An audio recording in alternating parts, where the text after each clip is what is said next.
Hello বন্ধুরা, আবার আমি চলে এসেছি তোমাদের জন্য আরো একটা ইনফরমেটিভ ভিডিও নিয়ে। সানস্ক্রিন কোনটা তোমার স্কিনের জন্য বেস্ট হবে আজকের ভিডিওতে সেটাই বলবো। তোমরা আগের ভিডিওতে অনেক ভালোবাসা দিয়েছো। এইভাবে যদি তোমরা ভিডিওর সাথে এনগেজ হও তাহলে এইরকম ইনফরমেটিভ ভিডিও কিন্তু পেজে সবসময় আসতে থাকবে। তো চলো আজকে সানস্ক্রিন সম্পর্কে আমরা জেনে নিই। চলো তাহলে আমরা জেনে নিই কিভাবে ইউভি রে আমাদের স্কিনকে হার্ম করছে। সূর্য থেকে আসা ইউভি এ এবং ইউভি বি দুটোই কিন্তু আমাদের স্কিনকে প্রচণ্ডভাবে হার্ম করে। এবারে দেখো, ইউভি এ ও কিন্তু ডিপার লেয়ারে যেতে পারে, বাট ইউভি বি ও কিন্তু ডিপার লেয়ারে যেতে পারে না, ওপরের লেয়ারেই থাকে। তাই ওখানে তৈরি হওয়া কোনো প্রবলেম সেটা কিন্তু নর্মাল একটা ডিট্যান ফেশিয়াল করলে অনেক ক্ষেত্রে কমিয়ে দেওয়া যায়। স্কিনের বিভিন্ন রকম জায়গায় প্যাচ হয়ে যাওয়া বা ট্যান হয়ে যাওয়া সেইগুলো। বাট ইউভি এ ও কিন্তু একদম ডিপ লেয়ারে পৌঁছে যায়, ডার্মিস লেয়ারে। তো সেই জন্যে ওখানে কিন্তু বিভিন্ন রকম ফাইন লাইন, রিঙ্কেল বা পিগমেন্টেশন বেশি বেশি করে তৈরি করে ফেলে। তো আমাদের সানস্ক্রিন বললে যেটা প্রথমেই মাথায় আসে এসপিএফ। তো এসপিএফ কি আমাদের এই দুটো রে থেকে প্রোটেক্ট করতে পারে? না, এসপিএফ কিন্তু শুধুমাত্র ইউভি বি থেকে প্রোটেক্ট করতে পারে।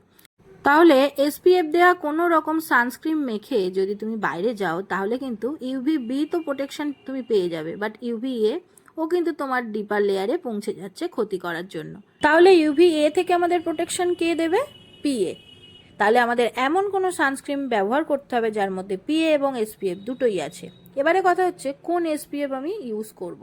যদি তুমি সবসময় ইনডোরেই থাকো, মানে বাড়ির মধ্যেই সবসময় থাকো, সেক্ষেত্রে কিন্তু তুমি SPF 30 ইউজ করতে পারো।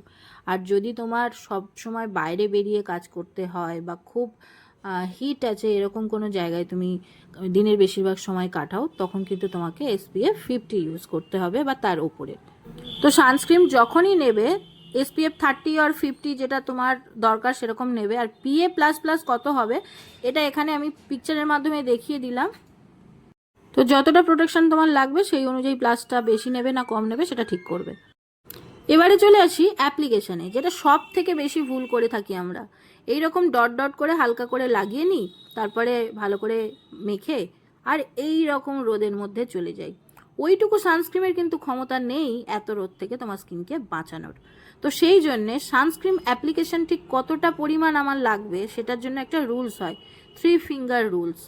দেখতে পাচ্ছ এখানে 3 ফিঙ্গারের মধ্যে আমি সানস্ক্রিনটাকে নিচ্ছি। এতটা পরিমাণ সানস্ক্রিন কিন্তু আমাদের লাগবে যে প্রোটেকশনটা আমরা চাইছি সেটার জন্য।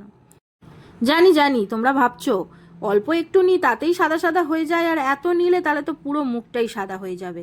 দেখো এখানে আমার মুখটাও পুরোটাই সাদা হয়ে যাবে, কিন্তু এইরকমভাবে ভালো করে ইমালসিফাই করলে এই সাদা ভাবটা কিন্তু চলে যেতে খুব বেশি হলে 2 থেকে 3 মিনিট সময় লাগবে।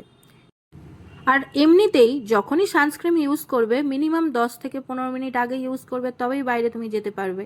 তো ততক্ষণে কিন্তু তোমার স্কিনে খুব ভালো করে অ্যাবজর্ব করে যাবে। এখানে দেখতেই পাচ্ছ আমার স্কিনে যেরকম সাদা ছিল এখন কিন্তু টোটালি অ্যাবজর্ব করে গেছে।